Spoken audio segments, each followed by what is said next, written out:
Every individual arrived with his hands in his pockets. A hand came out occasionally for a purpose, but it always went back again after service. And if it was the head that was served, just the cant that the dilapidated straw hat got by being uplifted and rooted under was retained until the next call altered the inclination. Many hats were present, but none were erect, and no two were canted just alike. We are speaking impartially of men, youths, and boys. And we are also speaking of these three estates when we say that every individual was either chewing natural leaf tobacco prepared on his own premises, or smoking the same in a corncob pipe. Few of the men wore whiskers, none wore mustaches. Some had a thick jungle of hair under the chin and hiding the throat, the only pattern recognized there as being the correct thing in whiskers, but no part of any individual's face had seen a razor for a week.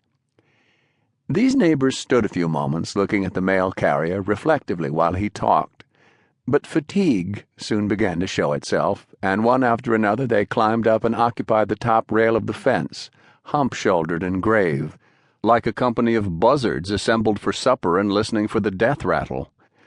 Old Damrell said, "There ain't no news about the judge. It ain't likely.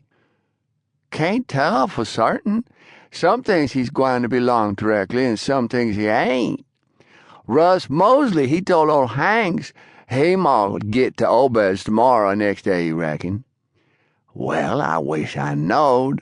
I got a prime sow and pigs in the courthouse, and I ain't got no place for to put 'em. If the judges are going to hold court, I got to roust 'em out, I reckon. But tomorrow'll do, I expect."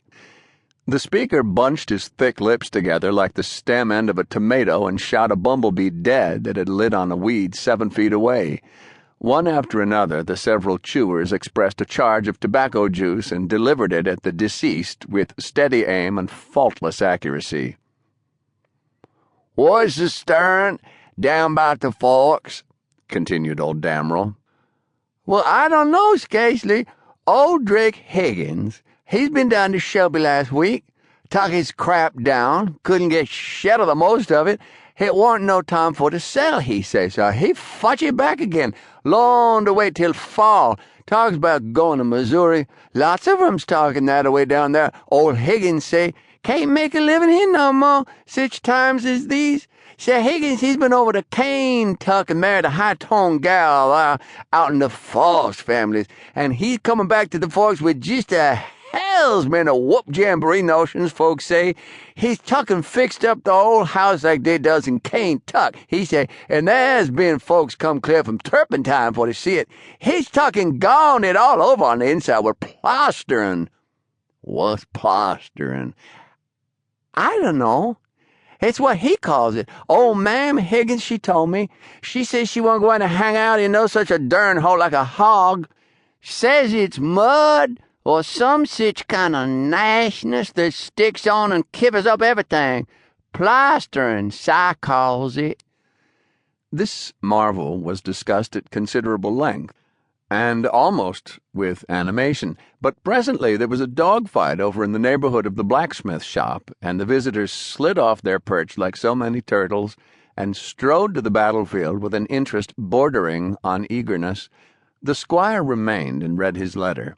Then he sighed and sat long in meditation. At intervals he said, "Missouri, Missouri. Well, well, well. Everything is so uncertain."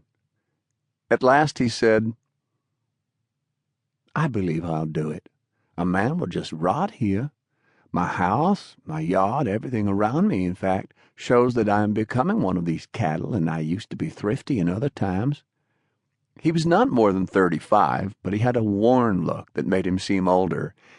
He left the stile, entered that part of his house which was the store, traded a quart of thick molasses for a coonskin and a cake of beeswax to an old dame in linsey-woolsey, put his letter away, and went into the kitchen.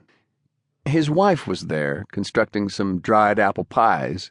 A slovenly urchin of 10 was dreaming over a rude weather-vane of his own contriving. His small sister, close upon 4 years of age, was sopping cornbread and some gravy left in the bottom of a frying-pan and trying hard not to sop over a finger mark that divided the pan through the middle, for the other side belonged to the brother whose